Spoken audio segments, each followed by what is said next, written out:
আসসালামু আলাইকুম। কেমন আছেন আপনারা সবাই? আশা করছি আল্লাহর রহমতে অনেক ভালো আছেন। গতকালকে আমরা 30টা প্রশ্ন শেখার চেষ্টা করেছিলাম মানবদেহ সম্পর্কে। আজকে আমরা তার দ্বিতীয় ক্লাসটি অর্থাৎ তার পরবর্তী 30টা প্রশ্ন জানার চেষ্টা করবো। আমি কথা না বলে ক্লাসটা স্টার্ট করে দিচ্ছি। তবে যে কথা শুরুতে না বললেই নয়, শিক্ষা, জ্ঞান ও বুদ্ধির মূল উদ্দেশ্যই হলো আল্লাহকে সন্তুষ্ট করা। আমরা যাই শিখবো এমন ভাবে শেখার চেষ্টা করবো যেন এর মধ্যে নৈতিকতা থাকে। আমরা কোনো কিছু শিখে যেন অহংকারী জাতিতে পরিণত না হয়। শিক্ষাটা সবসময় থাকবে নিজের জন্য এবং আমরা যে কর্ম করবো সেই কর্মটা থাকবে সবার জন্য। আমরা সবসময় এমন অনেক কাজ করার চেষ্টা করবো যাতে সেই কাজ দিয়ে নিজেও যেমন উপকৃত হব ঠিক তেমনি অন্যকেও যেন উপকৃত করতে পারি। আমার প্রথম ইউটিউব চ্যানেল ফাতেমা আক্তার আন্না, সাবস্ক্রাইব করে দিলে অনেক ভালো হবে। যদি ভালো লাগে আপনাদের মনে হয় যে আমার কন্টেন্ট গুলো সবার জন্য, তাহলে অবশ্যই আমার এই চ্যানেলটাতে সাবস্ক্রাইব করে দেবেন। নিউ কনসেপ্ট উইথ মি আমার সেকেন্ড ইউটিউব চ্যানেল, অবশ্যই এটা সাবস্ক্রাইব করতে ভুলবেন না। আমার একটা মাত্র ফেসবুক পেজ ফাতেমা আক্তার আন্না নামে, সেটাও চাইলে সাবস্ক্রাইব করে দিতে, পেজটাতে ফলো করে দিতে পারেন। আমরা এবার 30টা প্রশ্ন এই ভিডিওর মাধ্যমে জানার চেষ্টা করবো। এখানে প্রথম যে প্রশ্নটা সেটা হচ্ছে মানব দেহের সবচেয়ে ছোট অস্থি কোনটি? মানব দেহের সবচেয়ে ছোট অস্থি হচ্ছে স্টেপিস। মানব দেহের সবচেয়ে ছোট, আমি একটু হাইলাইটার নিয়ে নিই তাহলে আপনাদের জন্য একটু সুবিধা হবে।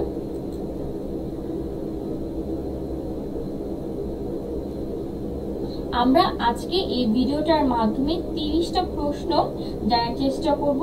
একই সাথে সেই 30টা প্রশ্ন এই ভিডিওর মাধ্যমে শিখে ফেলার চেষ্টা করব। আমি জানি আমার সাউন্ডে একটু প্রবলেম রয়েছে, তো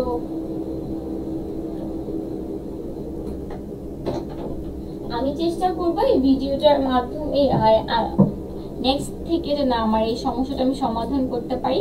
আমি হাইলাইটারটা নিয়ে নিচ্ছি যাতে করে আপনাদের চোখে ভালো ধরতে পারি। হ্যাঁ, মানব দেহের সবচেয়ে ছোট অস্থি কোনটি? মানব দেহের সবচেয়ে ছোট অস্থি হচ্ছে স্ট্যাপিস। মানব দেহের সবচেয়ে ছোট অস্থি হলো স্ট্যাপিস। আমাদের দ্বিতীয় প্রশ্নটা হচ্ছে মানব দেহের সবচেয়ে বড় হাড়ের নাম কি? মানব দেহে সবচেয়ে বড় হাড়ের নাম, এখানে কিন্তু হাড়ের নাম বলেছে। হ্যাঁ, মানব দেহের সবচেয়ে বড় হাড়ের নাম হচ্ছে ফিমার, যেটা হচ্ছে পায়ের, আমাদের যে অংশটা পায়ের উপরের অংশটা থাকে মূলত সেই অংশটাকে বলা হয় ফিমার। তারপর হচ্ছে আমাদের তৃতীয় নাম্বার প্রশ্ন। আমাদের তৃতীয় নাম্বার প্রশ্নটা হচ্ছে মানব দেহের ঘনত্ব কত? মানব দেহের ঘনত্ব হচ্ছে 0.995 জিএম বা সিসিএম। এটা কিন্তু আমরা এভাবে হিসাব করলে এই হিসাবগুলো কিন্তু সহজ করে বলতে পারবো। হ্যাঁ, মানব দেহের সবচেয়ে, আমার হাইলাইটারটা একটু ডিস্টার্ব হচ্ছে।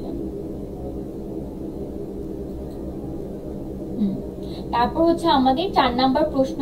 আমাদের 4 নাম্বার প্রশ্ন হচ্ছে মানব দেহের ফুসফুসের সংখ্যা কয়টি? মানব দেহের ফুসফুসের সংখ্যা হচ্ছে 2টি, একটা হচ্ছে ডান পাশে, একটা হচ্ছে বাম পাশে। আমাদের ডান পাশের ফুসফুসটাকে 3টা খণ্ডে বিভক্ত এবং বাম পাশের ফুসফুসটা হচ্ছে 2টা খণ্ডে বিভক্ত। আমাদের কিন্তু এগুলোকে মনে রাখতে হবে। আমাদের মানবদেহের সবচেয়ে বড় লসিকা গ্রন্থি কোনটি? মানবদেহের সবচেয়ে বড় লসিকা গ্রন্থি হচ্ছে প্লীহা। মানবদেহের সবচেয়ে বড় লসিকা গ্রন্থি কোনটি? মানবদেহের সবচেয়ে বড় লসিকা গ্রন্থি হচ্ছে প্লীহা। মানবদেহে কয় ধরনের অ্যামাইনো অ্যাসিড রয়েছে? মানবদেহে প্রায় 20 ধরনের অ্যামাইনো অ্যাসিড রয়েছে। মানবদেহে কয় ধরনের অ্যামাইনো অ্যাসিড রয়েছে? মানবদেহে প্রায় 20 ধরনের অ্যামাইনো অ্যাসিড কিন্তু রয়েছে। তারপর হচ্ছে মানবদেহে হাড়ের সংখ্যা কত? মানবদেহে হাড়ের সংখ্যা হচ্ছে 206টি। আমাদের আরেকটা জিনিস কিন্তু একটু মনে রাখা উচিত যে মানব দেহে হাড়ের সংখ্যা হচ্ছে 206টি, কিন্তু আমাদেরকে কিন্তু অনেক সময় বিভিন্ন জায়গায় আসলে আমি প্রশ্নতে দেখি যে শিশুদের হাড়ের সংখ্যা কত। আপনাদের মধ্যে কেউ কি পারবেন? আপনাদের মধ্যে কেউ যদি পারেন অবশ্যই আমাকে কমেন্ট সেকশনে জানাবেন যে শিশুদের হাড়ের সংখ্যা কয়টা। আপনারা যদি কেউ জেনে থাকেন তাহলে বলেন, আর যদি না জেনে থাকে তাহলে কোনো সমস্যা নেই, আমি বলে দিচ্ছি। মানবদেহের শিশুদের ক্ষেত্রে একটা মানুষ যখন, একটা বাচ্চা যখন শিশু থাকে তখন তার দেহে হাড় সংখ্যা থাকে 206টি। হ্যাঁ, শিশুদের হাড় সংখ্যা থাকে 270টি এবং প্রাপ্তবয়স্ক বড়দের হাড় সংখ্যা থাকে 206টি। আমরা কিন্তু 8 নাম্বার প্রশ্নে চলে এসেছি। আমাদের 8 নাম্বার প্রশ্ন হচ্ছে মানব দেহে অত্যাবশ্যকীয় অ্যামাইনো অ্যাসিড কয়টি? মানব দেহে অত্যাবশ্যকীয় অ্যামাইনো অ্যাসিড হচ্ছে 9টি। মানব দেহে অত্যাবশ্যকীয় অ্যামাইনো অ্যাসিড কয়টি? মানব দেহে অত্যাবশ্যকীয় অ্যামাইনো অ্যাসিড হচ্ছে 9টি। মানবদেহে কয় ধরনের মৌল রয়েছে? মানবদেহে প্রায় ভিন্ন ভিন্ন 26 ধরনের মৌল রয়েছে। মানবদেহে প্রায় কত ধরনের মৌল রয়েছে? মানবদেহে প্রায় ভিন্ন ভিন্ন 26 ধরনের মৌল রয়েছে। তারপর হচ্ছে এগুলো সবগুলো গুরুত্বপূর্ণ। দেখতে দেখতে কিন্তু আমরা প্রায় 9টা, দেখতে দেখতে কিন্তু আমরা প্রায় 10টা নিয়ে সাধারণ জ্ঞান প্রশ্ন শেষ করে ফেললাম। আমাদের কিন্তু এই প্রশ্নগুলো অবশ্যই মনে রাখতে হবে। বিভিন্ন কম্পিটিশন মূলক পরীক্ষাতে কিন্তু এগুলো অনেক সময় চলে আসে। আমাদের 10 নম্বর প্রশ্নটা হচ্ছে মানবদেহে অত্যাবশ্যকীয় ফ্যাটি অ্যাসিড কয়টি? মানবদেহে অত্যাবশ্যকীয় ফ্যাটি অ্যাসিড হচ্ছে 3টি। মানবদেহে অত্যাবশ্যকীয় ফ্যাটি অ্যাসিড কয়টি? মানবদেহে অত্যাবশ্যকীয় ফ্যাটি অ্যাসিড হচ্ছে 3টি। ভেজা অবস্থায় মানবদেহের রোধ কত? ভেজা অবস্থায় মানবদেহের রোধ থাকে প্রায় 10,000 ওহম। হ্যাঁ, সরি, এটা 12 নাম্বারটাও হয়ে গেছে। হ্যাঁ, ভেজা অবস্থায় মানব দেহের রোধ হচ্ছে প্রায় 10,000 ওহম। মানব দেহের সবচেয়ে ছোট পেশির নাম কি? আমরা কিন্তু প্রথমে যে প্রশ্নটা পড়েছিলাম সেই প্রশ্নটা কি ছিল? মানব দেহের সবচেয়ে ছোট অস্থির নাম কি? সবচেয়ে ছোট অস্থির নাম হচ্ছে স্ট্যাপিস এবং সবচেয়ে ছোট এখানে কিন্তু হাড়ের নাম চেয়ে, পেশির নাম চেয়েছে। হ্যাঁ, মানবদেহের সবচেয়ে ছোট পেশি হচ্ছে স্ট্যাপিস। মানবদেহের সবচেয়ে ছোট এবং সবচেয়ে হালকা অস্থি। অস্থিও এবং পেশি দুটোটা কিন্তু সেম। আমরা কিন্তু ঘলিয়ে ফেলে, যেমন আমিও কিন্তু মাঝখানে এখন কিন্তু এই ব্যাপার, এই ছোট্ট একটা টপিক কিন্তু মাথা থেকে চলে গিয়েছিল। সো পরীক্ষা হলে কিন্তু তোমাদেরও ঠিক সেম অবস্থা হতে পারে। হ্যাঁ, পেশি আর অস্থির মধ্যে তেমন কোনো পার্থক্য নেই। হ্যাঁ, তো তোমরা কিন্তু এই জিনিসটা কিন্তু মাথায় রাখবে, পেশি যেটা অস্থিও প্রায় অস্থিও সেম। সবচেয়ে ছোট অস্থি বলো পেশি বলো দুটাই সেম, স্ট্যাটিস। মানবদেহের সবচেয়ে শক্ত অঙ্গ কোনটি? দাঁত। হ্যাঁ, যেমন এই দাঁত দিয়ে তোমরা চিবাই চিবাই অনেক কিছু খেয়ে ফেলো না, তো মানবদেহের সবচেয়ে শক্ত অঙ্গ হচ্ছে দাঁত।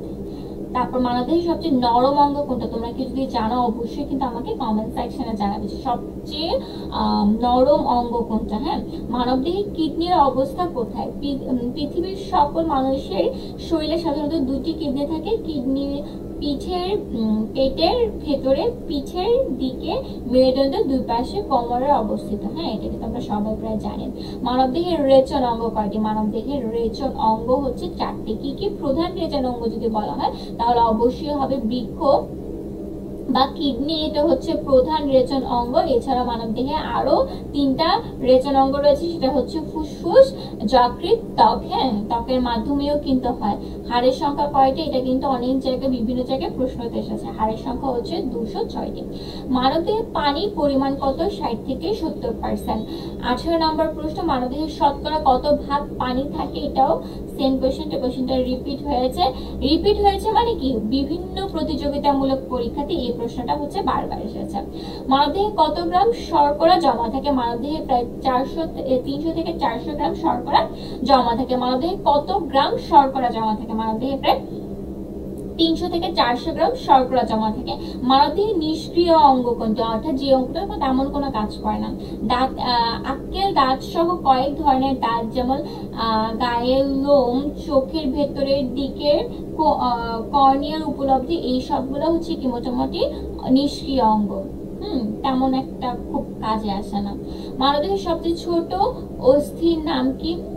ছোট গ্রন্থির নাম কি? হ্যাঁ, মানবদেহের সবচেয়ে ছোট গ্রন্থির নাম হচ্ছে পিনিয়াল। মানবদেহের সবচেয়ে ছোট গ্রন্থির নাম কোনটি? মানবদেহের সবচেয়ে ছোট গ্রন্থির নাম কিন্তু হচ্ছে পিনিয়াল। এগুলা আসবে, শিখে রাখবো অবশ্যই। আমরা দেখতে দেখতে প্রায় 21টা প্রশ্ন শেষ করে ফেলেছি। আমরা 30টা প্রশ্ন জানবো। আমাদের কিন্তু অল্প প্রায় 10 থেকে 12 মিনিটের মধ্যে কিন্তু ক্লাসটা প্রায় শেষ। হ্যাঁ, মানবদেহের লিভারের অবস্থা কোথায়?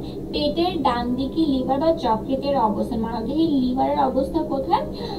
মানবদেহে পেটের ডান দিকে লিভার বা যকৃতের অবস্থান। মানবদেহে কোন মৌলটি সবচেয়ে বেশি পরিমাণে অবস্থান করে? অক্সিজেন। সবচেয়ে বেশি পরিমাণে থাকে অক্সিজেন। মানবদেহে কোন মৌলটি সবচেয়ে বেশি পরিমাণে থাকে? অক্সিজেন। মানবদেহের ক্ষুদ্রতম কোষ কোনটি?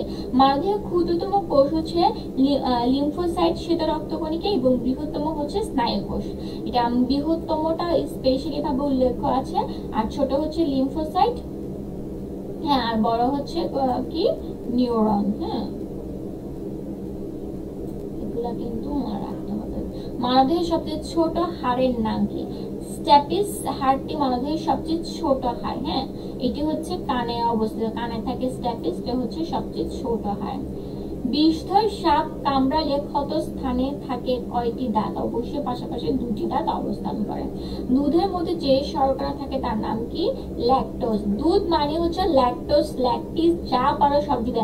দুধ মানে ল্যাক, দুধ মানে ল্যাক, এটা যদি তোমরা মনে রাখতে পারো তাহলে মনে রাখবে, পরীক্ষার হলে তোমরা একটা প্রশ্ন কমন পেয়ে যাবে। রক্ত ক্ষরণের বাধা প্রদান করে কোন ভিটামিন? Vitamin K. রক্ত পড়তে বাধা দেয় কোন ভিটামিন? সেটা হচ্ছে ভিটামিন কে। রক্ত পড়তে বাধা দেয় কোন ভিটামিন? Vitamin K. মলা আছে বেশি পরিমাণে কি ভিটামিন থাকে? মলা মাছে ভিটামিন এ থাকে। মলা মাছে কোন ভিটামিন থাকে? মলা মাছে হচ্ছে ভিটামিন এ থাকে। আমাদের শেষ প্রশ্নটা হচ্ছে হৃদযন্ত্রের সংকোচনকে কি বলে? সিস্ট বলে। আর প্রসারণকে কি বলে? তোমরা অবশ্যই করবে।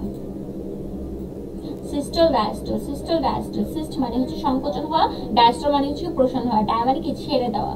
সো ধন্যবাদ তোমাদেরকে এই ক্লাসটা দেখার জন্য। এর আগের ক্লাসটা যারা করোনা অবশ্যই করে ফেলবা। অনেক কোয়েশ্চেন কিন্তু রিপিট হয়েছে, রিপিট করে একটাই মাত্র কারণ তোমরা যদি দেখে বুঝতে পারো যে হ্যাঁ এই কোয়েশ্চেনটা তো আমার মাথায় ছিল। হ্যাঁ, আমি চেষ্টা করেছি দুটো ক্লাসের মধ্যে প্রায় 60টা বা 50টার মতো কোয়েশ্চেন তোমাদের মাথায় একদম সেট করে দেওয়া, যাতে পরীক্ষার হলে আসলে তোমরা ইজিলি অ্যান্সার করতে পারো। অবশ্যই ভালো থাকবে, সুস্থ থাকবে, এবং নেক্সট ক্লাসের জন্য অবশ্যই তোমাদেরকে বলবো চ্যানেলটা সাবস্ক্রাইব করে দিও। যদি ভালো লাগে অবশ্যই বন্ধুদের সাথে শেয়ার করতে ভুলবে না। এ পর্যায়ে এখানে রাখছি। আসসালামু আলাইকুম।